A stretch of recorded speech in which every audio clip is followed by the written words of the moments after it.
Сайн байсан уу? Сайн уу?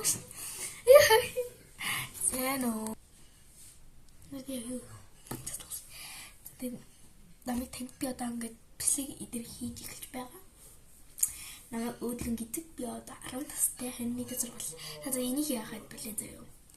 Одоо тэгээд манай Ами гэж нэг хүүхэд байгаа. Синас Наси гэд Амиг энэ хоёрын хүүхэд байгаа. Тэр хоёрын хүүхэд маань миний сургуулийн нэг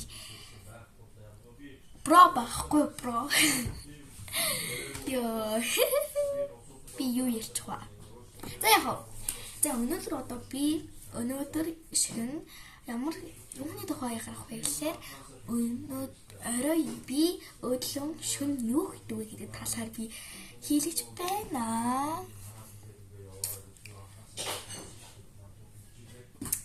Надад хамгийн анхны хүн бас надад бас subscribe дараарай. Өнөө part 1 шүү заяа. Part 1. Тэгээд би одоо part 2-оор уулзъя байна.